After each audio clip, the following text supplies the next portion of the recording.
ceremonies of the 52-member Shikoman Council, Cabran the Elder rose and stepped to the speaker's platform in the Palace of Prayer.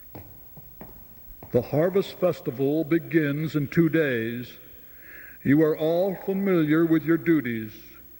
The crop failures mean we will have a more difficult task than we've had for many years. The 7 have claimed that the fault is ours, and some believe them. The 7 have also formally requested that Zadok perform the opening ceremonies. Cabran the Elder sat down to open the forum for discussion. One priest rose, and the old man signaled for him to speak. The Harvest Festival is a religious occasion. The 7 have nothing to do with it. The elder of the Shikoman Council has always officiated at the opening ceremonies. Narlo glanced across the hall at Zadok sitting smugly with his supporters.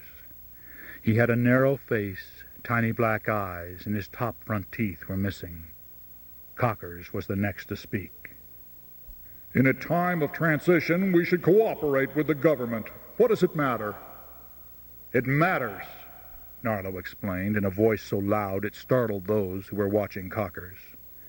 The 7 need a priest to serve as their instrument as they work to abolish our council and replace our religion with that of the jaguar. I don't think we can assume, Cocker sputtered. Oh, yes, we can. It's obvious from the pronouncement of blame. It's obvious from the new murals being painted on the walls of this city. They need a priest who thirsts for power, someone they can control, Narlo said, staring intently at Zadok. Now Zadok rose, his face flushed with anger.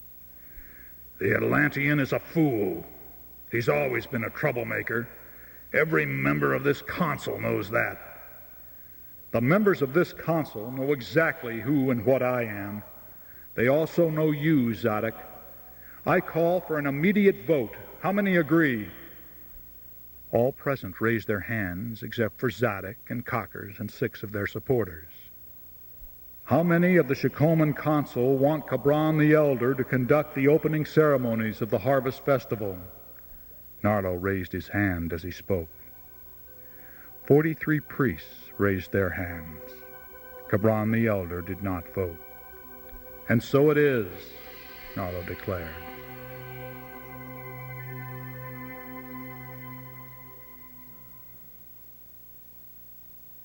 Tens of thousands of people from the outlands journeyed to Shikoma to attend the many religious festivals held each year. They came to visit the shrines, enjoy the festivities, and marvel at the wealth of goods offered for sale in Market Square and in the many outlying trade centers that had been opened to serve the festival goers. Everyone dressed in costumes to match the occasion, and the dancing and singing lasted until the moon was high in the sky. On the morning of the Harvest Festival, Zadok walked slowly down the steps of the Og Pyramid to light the 3-day fire of faith, officially opening the festivities. Thousands had crowded into the plaza, and thousands more stood in the streets outside. After finishing the opening incantation, Zadok looked out at the sea of faces before him and said, I regret to inform all of you of the death of Cabran the Elder, Master Speaker of the Shikoman Council, who has opened this festival for longer than most of us can remember. The 7 sons of Shikane, speaking as the Lord of Shikoma, and the 51 members of the Shikoman Council ask that this festival be dedicated to the memory of our departed leader, who peacefully joined Telote last night while he slept. Narlo listened in disbelief as he stood with Kugel in the long line of formally attired priests on the first tier of the pyramid. They've murdered him, he cried, his muscles tensed and his breath coming in short bursts. Kugel grasped Narlo's arm in a show of support. Zadok continued. Our gods are angry. They've taken your crops and your religious leader from you, and they will take even more unless they are appeased. As he spoke, a row of fully armed soldiers marched into the plaza and took up positions behind the priests. Narlo looked at Kugel, and then turned to face a soldier standing behind him. The sullen-faced man drew an obsidian knife and held it poised. He looked Narlo straight in the eyes. "Don't," Kugel whispered, tightening his grip on Narlo's arm. "He'd kill you before you could use the powers." Narlo tried to focus on Zadok's voice, but his mind was swirling with stratagems for dealing with the traitor priest and the seven, until the soldiers carried the limp, drugged body of a dark-haired young woman up the steps to the altar. Then he quickly returned to the scene before him. He felt the sharp blade of the knife resting against his back, and he felt Zadok's words slice through his mind and tear at his soul. "Our gods have given and given to the people of Shikoma. Now it's time that we give something in return. What more perfect offering can we make to them than the most beautiful life among us? Our gods give us life, we give them life." The music began. Unseen voices chanted, "Our gods give us life, we give them life." And some of the crowd joined in the chant, "Our gods give us life, we give them life." Many visitors to the city found nothing unusual in the ceremony, for it was a common practice in their homelands. Zadok was wearing the head of a spotted jaguar as he called on the old gods by name. To Gar, flayed god of fertility. To Khan, fire god of life and death. To Kits, water god of heaven and earth. Tears streamed down Narlo's cheeks as Zadok raised the sacrificial knife and plunged it into the senseless body on the altar.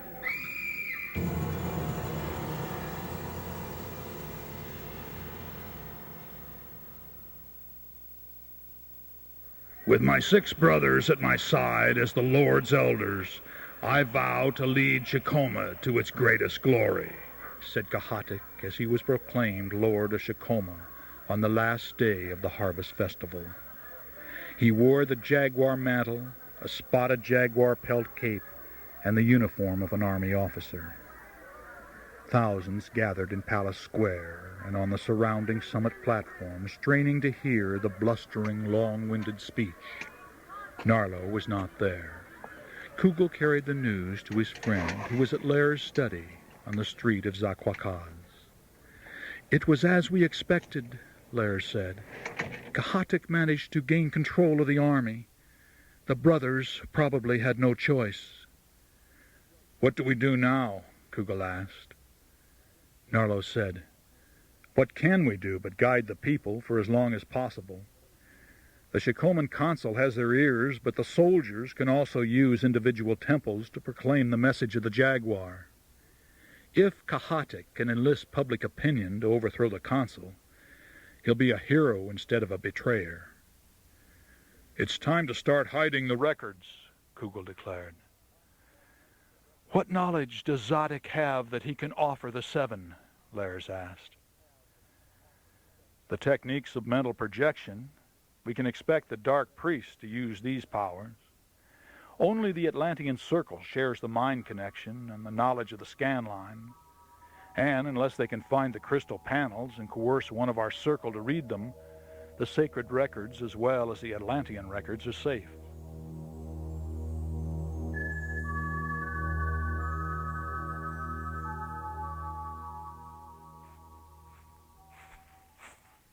The smell of burning fire pits wafted up from beyond the apartment walls as Narlo walked through the crunching leaves along the narrow alley that led to the apartment compound he shared with his fellow priests. 3 soldiers followed him openly now, and Narlo knew they would wait outside the walls until he returned. Behind a small cabinet in the basement of the compound was a stairway leading down into the cave that was the meeting place of the Atlantean Circle. It was dark in the cavern, and Narlo was glad to feel its comforting warmth envelop him as he made his way along the passage to his friends, waiting for him up ahead.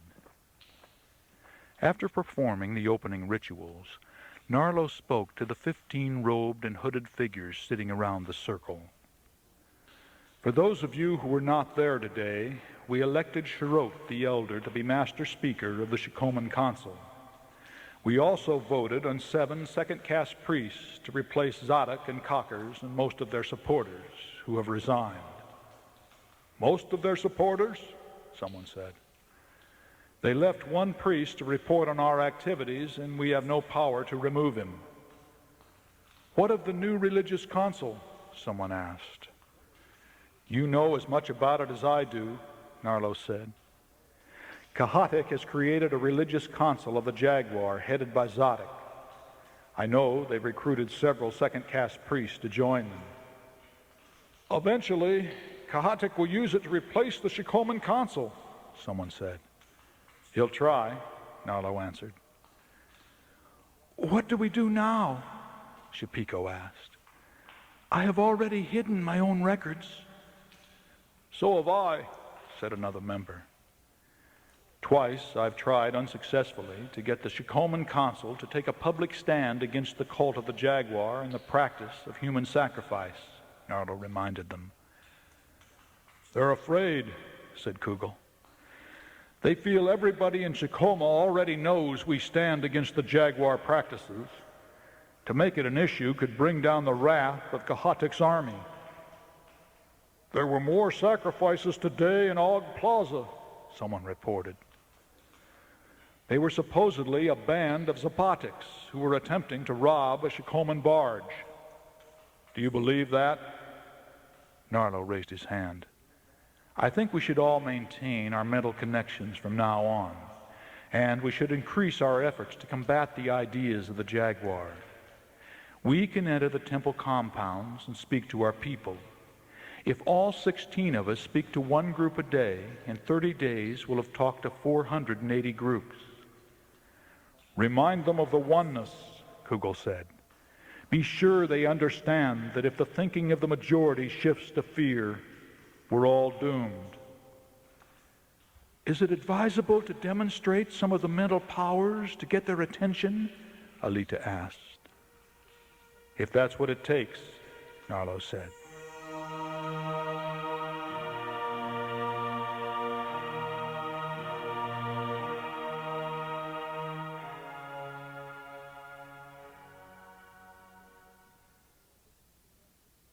The Jaguar Council has 52 members and meets weekly on the day of Shat in the Eastern Palace at Og Plaza, Alita said.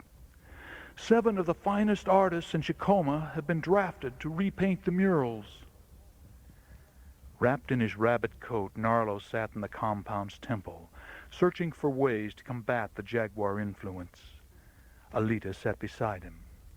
Kugel was pacing up and down on the other side of the warming fire, which crackled when Narlo dropped another log on the hot coals. Outside, a few fragile snowflakes floated down through the patio. Do I need to ask the subject of the murals? Narlo said. No.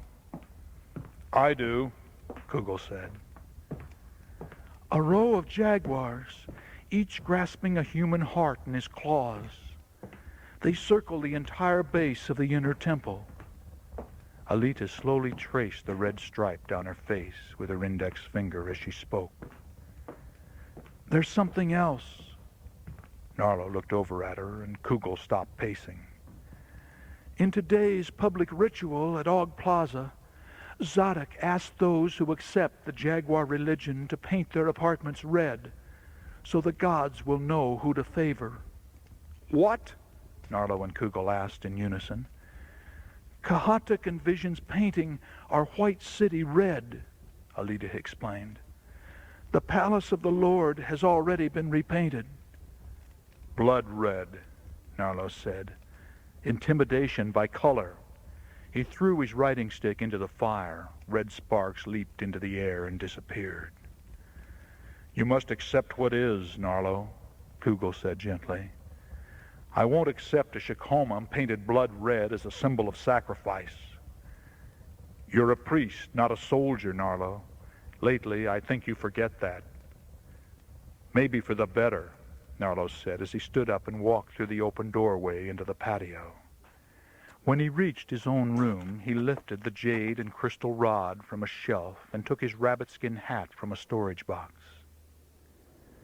The Lord's Way was nearly empty, and snow was beginning to accumulate along the steps of the palaces and temples. Narlo leaned into the wind, breathing deeply and drawing his psychic energy up through the centers. The Og pyramids seemed to loom more ominously than ever as he reached the eastern palace. 4 soldiers stood outside the doors, spears ready. Without hesitating, Narlo ascended the stairs and took out the crystal rod. He projected more energy than necessary, for the soldiers flew back against the wall. 2 fell to the floor unconscious, and another fell but scrambled to his feet and ran. The other backed away slowly. Narlo grasped the immense handle of the carved wooden door and yanked it open. In the torchlit room sat a circle of black-robed figures. 13. "Where is Zadok?" Narlo shouted. "Get out of here, Atlantean!" someone screamed. The dark figures rose as one.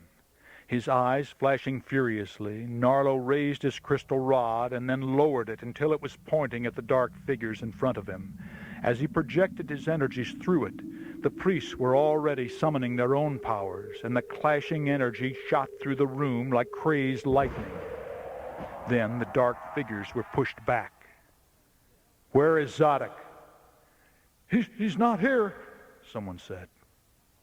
Narlo knew these were young priests whose powers were not yet fully developed, for their combined mental energy was no match for his own.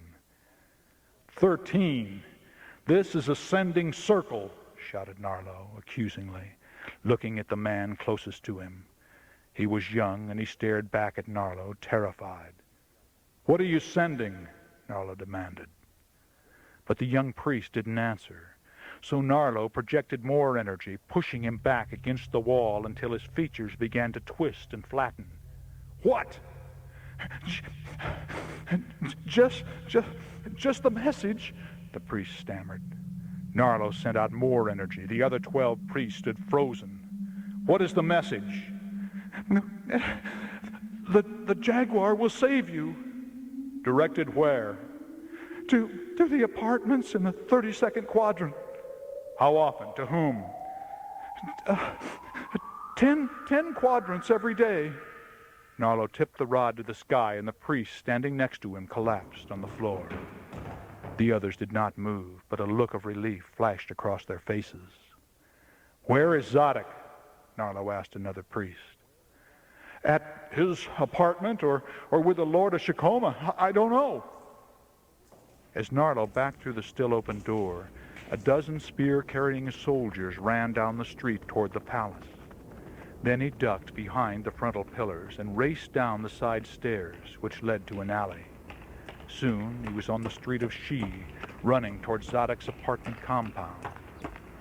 "You are a priest, Narlo. Act like a priest." He was still repeating the words to himself when he entered Zadok's apartment. "What took you so long, Atlantean?" Narlo spun to his right to see 3 soldiers emerge from one doorway and Zadok from another. "Don't," Zadok said, raising his own crystal rod. "I'm sure we're quite well matched, so you would be wasting your energy. Besides, you're outnumbered." Cockers and 4 others stepped out of the shadows behind Zadok. "I'm willing to talk," Zadok said. "If that's what you had in mind, or was it hand-to-hand combat?" "Talk," Narlo said, lowering his rod and slipping it into the pocket of his coat. "Follow me," Zadok directed, and led the way down the corridor. Narlo followed. They continued on past the communal bath, past the temple patio, and down a hallway to Zadok's meeting room. A warming pit glowed in the middle of a table, which was surrounded by 8 chairs. Zadok motioned Narlo to sit down and closed the door so they would be alone, although Narlo sensed others in the next room. "Competition is good for business, Atlantean," Zadok hissed through the gaps in his teeth. "You intend to paint Shikoma red?" "Kahatuk sees it as a way of keeping score." It's not quite that simple, Zadok. Yes, it is, Atlantean. You wish it were not, but it's really quite simple. Then simplify it even more, Zadok. What does Kahatik offer? Nothing. There's no need. Narlo didn't reply. We'll beat you, Atlantean, without lifting a spear. He laughed. Only Kahatik would like you dead. Myself, my associates, and the 6 brothers would prefer to see you discredited. We wish the people to view you as a traitor. Zadok's words seemed to penetrate Narlo's brain like poisoned arrows, so that for a few moments he couldn't think. Even if you destroy the Shakoman consul, you know that your bloody sacrifices won't change the weather or grow more crops. How will you explain such problems when you're in control? Zadok pushed himself away from the table and held both his hands toward the warming pit. You are too naive, Atlantean. The people know their dark thoughts and wrong deeds. They already know they're guilty. The fault is always theirs, just as you say it is when you explain your foolish ideas of rebirth and balancing the soul records. Narlo looked deeply into Zadok's tiny eyes. He didn't speak. You frighten the people with your talk of self-responsibility. I frighten them with the threat of angry gods. What's the difference? Self-responsibility isn't fear. Zadok laughed so hard he began to cough and summoned a servant to bring him something to drink. When it arrived, Narlo smelled the pungent odor of pulque. Fear of self-responsibility may be the ultimate fear, Atlantean. People would rather blame others for their circumstances than bear the blame themselves. That's why we will easily win. Then why does Kahatik need an army? Why do you insist on making things harder for yourself and those who follow you? For 2 moon cycles, your priests have taught nightly in the apartment compounds. Those accepting the Atlantean teachings are marked. Or saved, Narlo said. Saved? For what? A better life next time? Maybe they hope to follow in the footsteps of a priest who talks of light and love but acts with the intent of a soldier in battle. Narlo felt a shame that exploded into anger. He stood and reached across the table, grabbing Zadok's scrawny neck. The priest's eyes widened in terror, and his screech drew a storm of men into the room. A rope net dropped over Narlo from a dark recess of the ceiling, and he was at the mercy of his captors. Zadok stood up, brushed himself off, and stared down at his rival, who lay pinned beneath the net and surrounded by soldiers.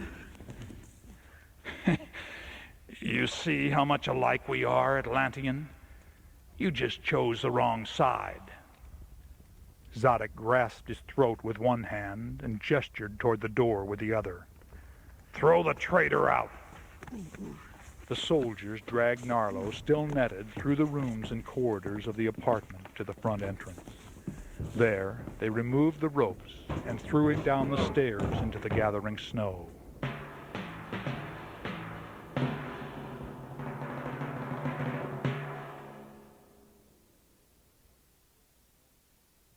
It was one of the first warm evenings of early spring, and the people of the artisan apartment compound were shocked to see the Atlanteans standing in ritual attire at their temple altar. 47 people lived in the compound, and most of them crowded into the patio to listen. "On whose authority do you speak here?" shouted a soldier striding into the patio. "As a member of the Shakoman Council, I am the authority on all matters of religion," Narlo said.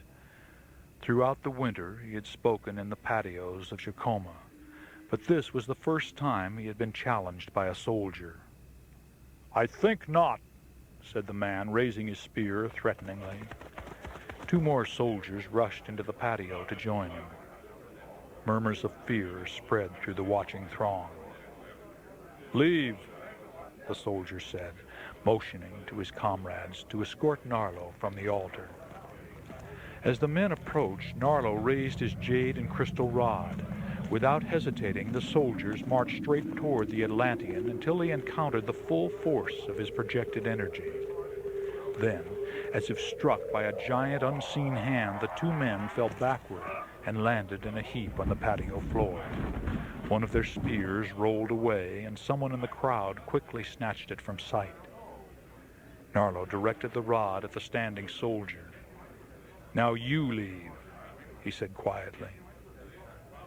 There was a spontaneous burst of applause as the three uniformed men hurried out the door of the compound. Then the crowd turned to Narlo in anticipation. "I'm sorry you had to see that," Narlo said. "But the Jaguar is afraid, and the Jaguar wants you to be afraid of its vengeful gods. For years you've listened to my words, both directly and indirectly through your temple priest. You know I speak to you of love, not fear. You know I seek to maintain the peace and prosperity we've always known. So let us dismiss fear. What you mentally sow, you will harvest. Sow the seeds of love. Dwell upon your blessing, not what is lacking. Accept that you are the creator of this life, as you are the creator of every life." The people listened in rapt attention as Narlo shared the wisdom that had been handed down from the days of Atlantis. "But how do we ignore the soldiers that are everywhere in greater numbers?" asked an old woman. Her husband stood beside her, holding her hand. "If you resist them, you will draw them into your life." "But you just resisted the soldiers." "It was the only way I could get to speak with you.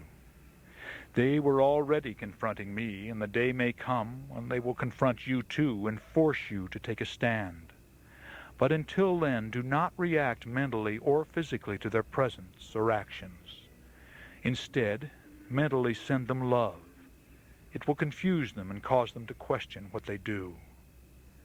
And remember that when two or more of you are gathered for a shared purpose, your combined energy is doubled, tripled, quadrupled, and more. So join your energies for the love of God, whom we call Teloti, whose divinity is expressed in the Om. Teloti is you, and you are he. As the one believes, so shall it be." Then the oming and chanting began. "Teloti is you, and you are he. As the one believes, so shall it be. Teloti is you, and you are he. As the one believes, so shall it be." Standing at the altar, his hands raised and his eyes closed, Narlo felt strangely at peace, yet resigned. The Atlantean led a group prayer to Teloti to put an end to the dry weather. There had been little snow last winter and no rain this spring. The service lasted until after sunset, and many people stayed to visit with Narlo in the torchlit patio. When the last question was finally answered and he was preparing to leave, a young woman stepped from the shadows. "Stay," she said. She was tall and slender, with firm breasts and slim hips, and she was dressed in a short overblouse and long skirt. There was both delicacy and strength in her face, and her eyes revealed her intelligence and independent spirit. Her long dark hair glistened in the torchlight. "I really can't," Narlo began, about to excuse himself. "Yes, you can," she said, taking his hand. She smiled and looked deeply into his eyes. "My name is Leva. Come."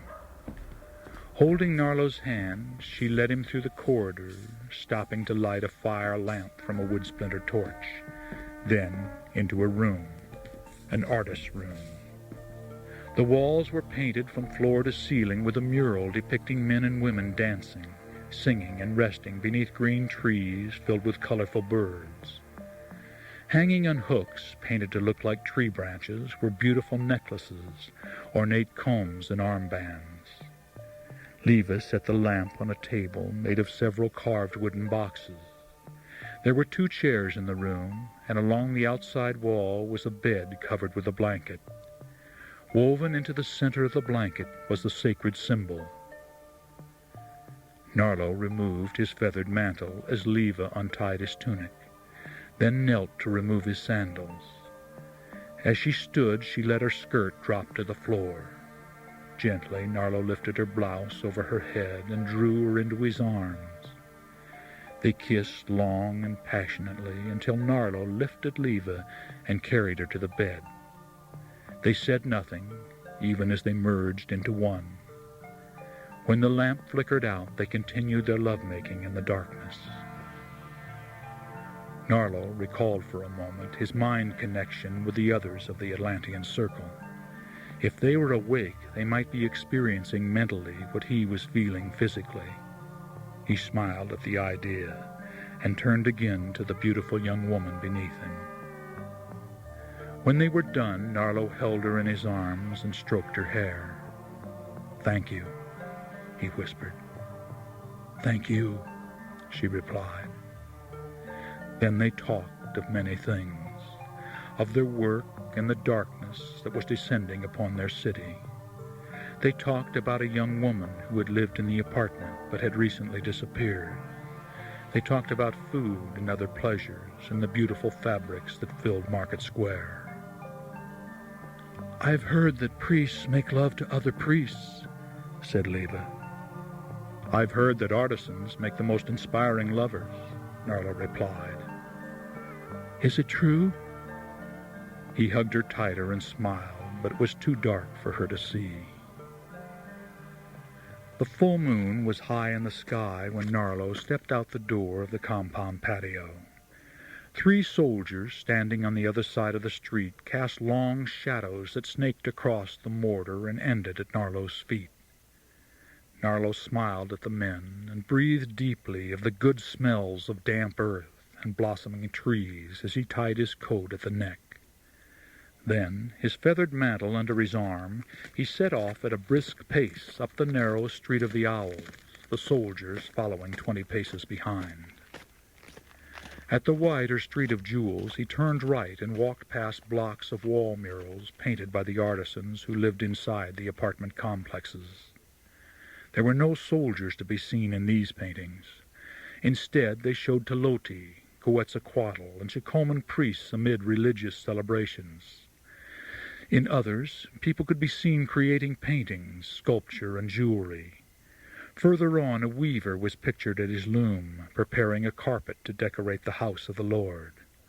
Everywhere was the sacred symbol. Narlo found himself envying the simple life of the artisans.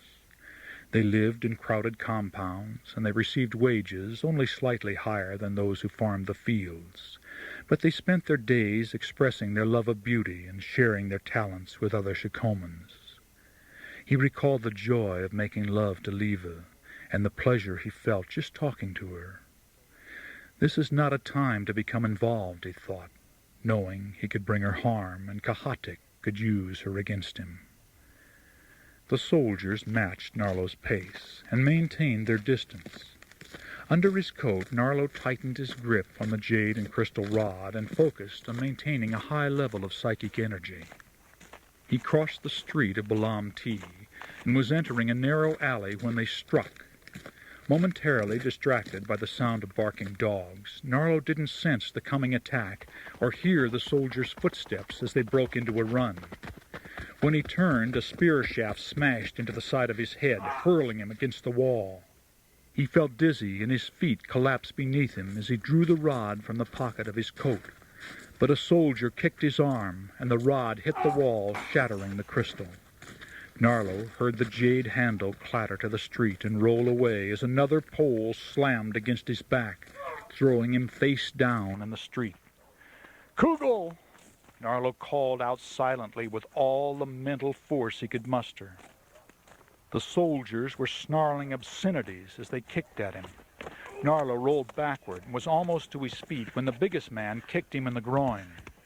His tortured scream sliced through the night, piercing the dreams of those asleep beyond the alley walls. Then the scream faded as he gasped for breath, for his very life. He was still gasping for enough air to fill his lungs when one of the soldiers growled at him. "You're through talking to the people." Narlo opened his eyes far enough to see the man pull a knife from its scabbard. The other two wrenched him into an upright position, while a third man grasped Narlo's hair and yanked his head straight back. Something was inserted between his teeth and then twisted, forcing his mouth open.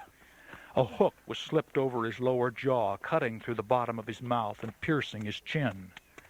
Narlo felt the blood run down his neck and onto his chest. Above him he could barely make out a pair of hazy moons and swirling shadows edged with pain and fear. Someone was attempting to grab his slippery tongue. "They're going to cut out my tongue," he thought. "They're going to cut out my tongue." The darkness was closing in when he heard the sound of running feet and many men shouting. He recognized Kugel's voice and then lost consciousness.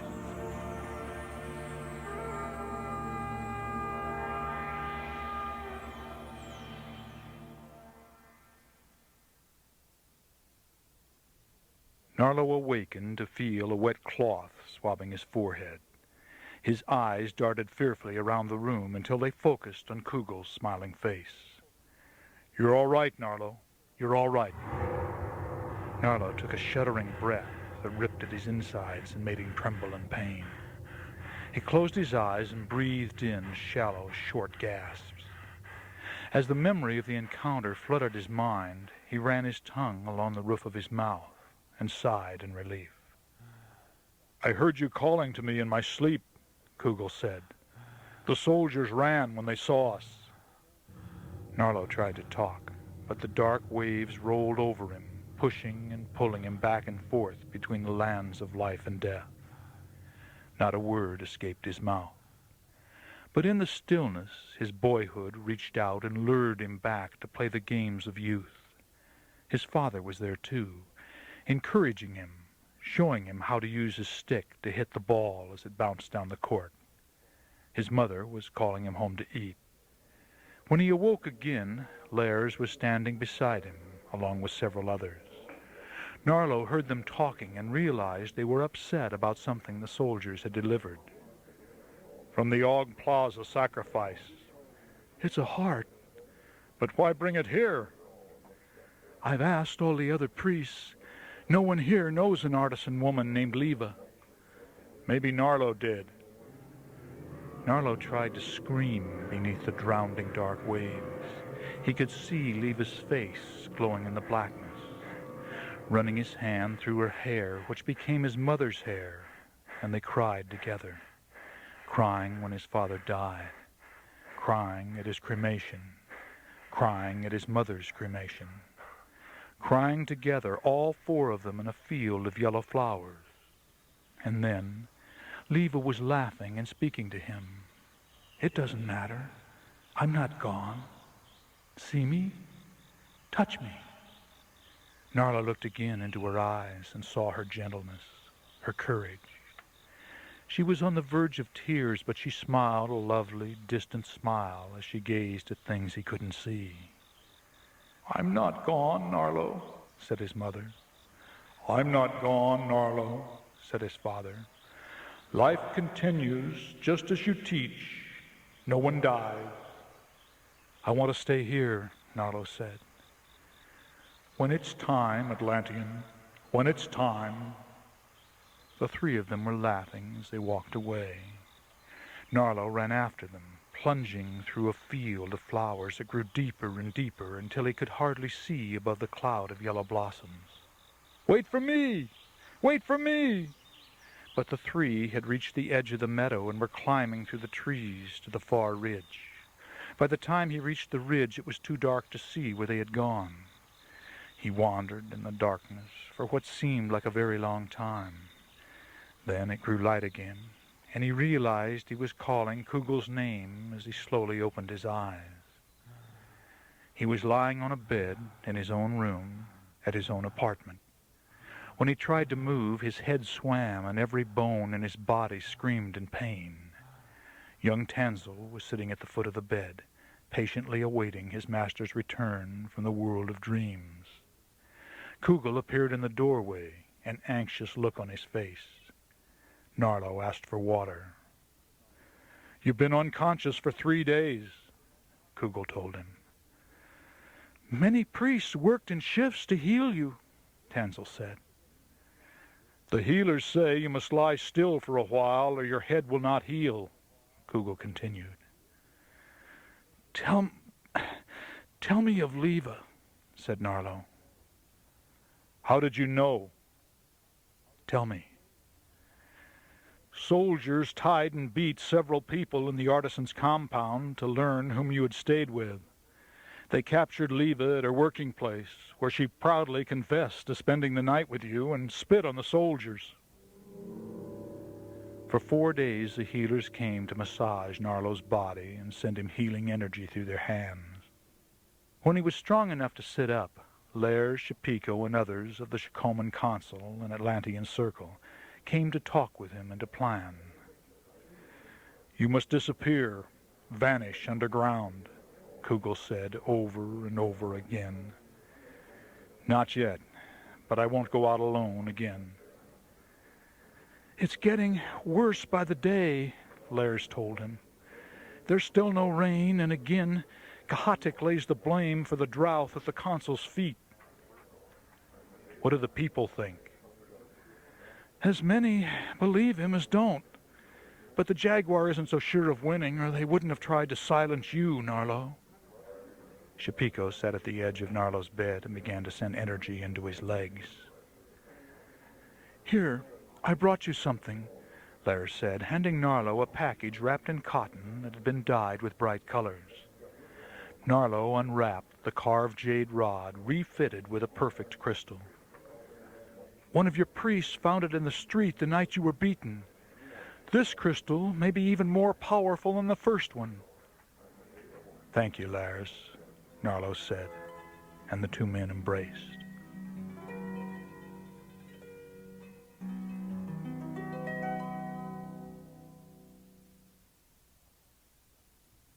"I want to conduct the Ascension ritual tonight," Narlo announced. He had been standing up and walking around the apartment compound for 5 days, slowly regaining his strength. "You're still not strong enough to climb the stairs of the Mu Pyramid," Kugel said. "And you are definitely not ready to face the people's animosity. I've had people spit on me in the streets." "I'll learn many things if I conduct the ritual, Kugel.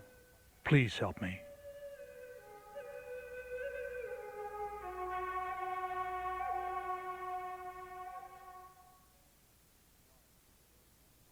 Narlo, wearing only a white robe instead of his heavy ritual attire, stood and gazed weakly into the fire as it leaped into the warm evening sky.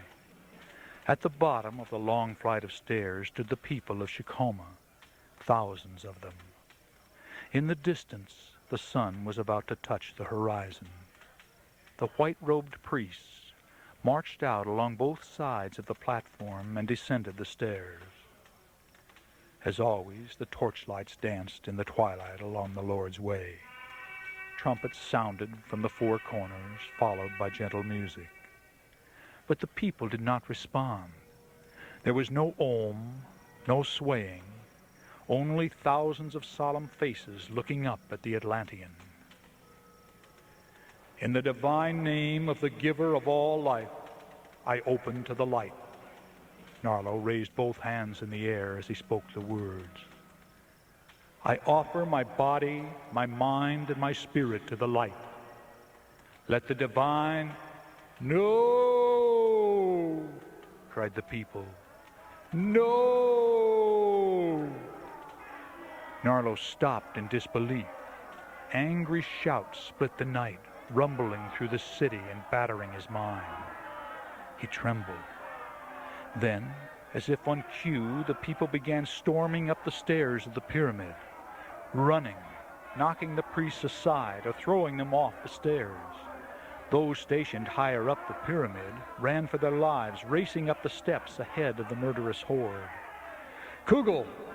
Narlo called out. His friend was immediately by his side. Narlo pulled his crystal rod from his robe, and Kugel drew his own crystal. Then they nodded to each other and braced themselves. The angry crowd had almost overtaken the priests that were scurrying toward the summit. Stepping forward, Narlo and Kugel moved to the center of the stairway and raised their crystals. Back, back, back! Their projected energies clashed with the advancing throng about 12 steps from the top of the pyramid. The first people to hit the invisible wall were thrown off their feet. 2 were pushed off the stairs and slid all the way down the steep, polished pyramid to the next tier. Probably to their death, Narlo thought sadly as he forced himself to focus on the projection. Unless he and Kugel were successful, he had no doubt the mob would throw every one of the priests off the top of the pyramid. Back! Back! Back! Both crystals were glowing and pulsing an iridescent blue. Narlo looked into the eyes of the people and sensed their fear and frustration. He knew they needed someone to blame. They needed to act so they could feel in control of their destiny, if only for a moment. He knew they had listened to the jaguar and would not listen to reason. Not now. Now they wanted blood. The people on the stairs below were shoving those in front of them, trying to force their way up the stairs. Those at the front were being crushed against the force field. Soon more were forced off the stairs.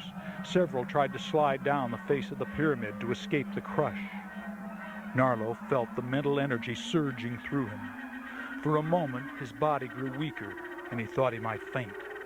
Kugel saw his friend falter and put his free hand around Narlo's waist.